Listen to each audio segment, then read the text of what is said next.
ناظرین، استقبال ہے فکر و خبر کی سیدھی بات میں۔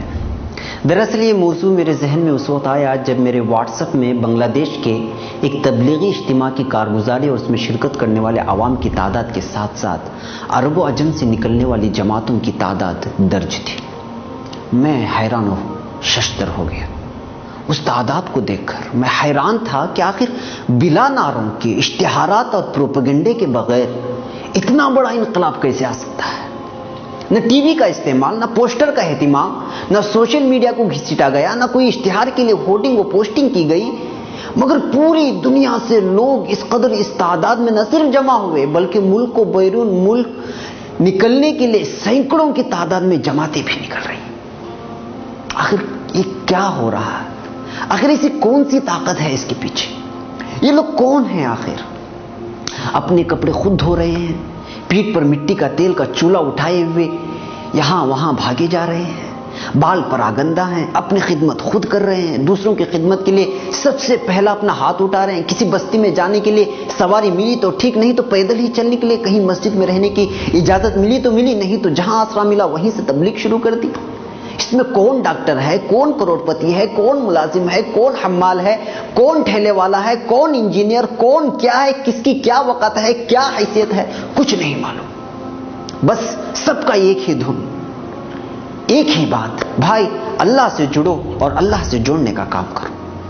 آخر عرب کی سرزمین پر جس کا بنگلہ ہے، امریکہ، برطانیہ، فرانس میں جس کی بہترین تجارت ہے، آخر وہ مسجد کی چٹائی پر کیوں سونا چاہ رہا ہے؟ 5 اسٹار ہوٹل کے گدی میں سونے والے اور بہترین قسم کے ڈشز نوش کرنے والے کو یہاں کی دال اور روٹی میں آخر کس قسم کا مزہ آ رہا ہے؟ اس موبائل پیغام نے تو مجھے واقعی حیرت میں ڈال دیا تھا، یہاں تک کہ میں اس تبلیغ جماعت کی تاریخ پڑھنے کے لیے کتابوں کو کھنگالنا شروع کیا۔ کھنگالتا گیا، نیٹ پر چیک کیا تو کئی غیر مسلم پروفیسر کے نام ملے جو اس پر پی ایچ ڈی کر چکے تھے، مگر مجھے اس کی تہہ تک جانا تھا تو ایک کتاب آخر مل ہی گئی۔ پھر میں نے اندازہ لگایا، پراگندہ بال والے دیکھنے میں تو کچھ نہیں مگر یہ سکون و عافیت کو بانٹنے کا کام کر رہے تھے۔ یہ لوگ اللہ سے اس کے بچھڑے ہوئے بندے کو اس سے ملا رہے تھے۔ میں نے اس تبلیغ جماعت کی تاریخ کو کھنگالا تو پایا کہ اس کی بنیاد 1926 یعنی کہ 1926 عیسوی میں میوات نامی علاقے میں حضرت مولانا الیاس رحمۃ اللہ علیہ نے رکھی تھی، اور یہ وہ دور تھا کہ گھر واپسی، دھرم پریورتن کے نام پر کئی مسلمان مرتد ہو رہے تھے اور کئی کیے جا رہے تھے۔ اس موقع پر مسلمان کو مسلمان پر باقی رکھنے کے لیے یہ تحریک چلائی گئی، اور اس تحریک کی بنیاد میں ایسی مضبوط اخلاص کی بنیاد ڈالی گئی تھی کہ آج دنیا کا کوئی بھی ایسا علاقہ نہیں ہے جہاں یہ جماعت کام نہیں کر رہی ہے۔ ناظرین، میں نے اس سے قبل پہلے بریک میں کہا تھا کہ میں کون ہوں، اس کا جواب کہاں ملے گا؟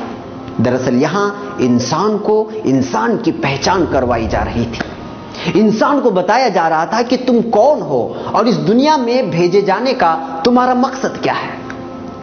ناظرین، ایک جانب میں جماعت میں نکلنے والوں کا حال دیکھ رہا تھا، اپنا مال، اپنا وقت، اپنا علم، ٹھنڈی گرمی موسم سے بے پرواہ، گھر کی بہترین اغذیہ اور بہترین سہولیات کو چھوڑ کر بستی سے دور گھر گھر جا کر کہہ رہے تھے، بھائی یہ ہے اصل زندگی۔ وہ بتا رہے تھے کہ بھائی یہ ہے نظام حیات، یہ ہے سیرت النبی صلی اللہ علیہ وسلم، اس اعمال سے اللہ راضی ہوتا ہے، اس سے ناراض ہوتا ہے، یوں گزارو گے تو زندگی سکون میں گزرے گی۔ مال و دولت میں سکون نہیں ہے، سکون ہے تو اپنے رب کی رضا میں اور اس کی خوشنودی میں، اسے خوش کرو، پوری دنیا تمہیں خوش کر دے گی۔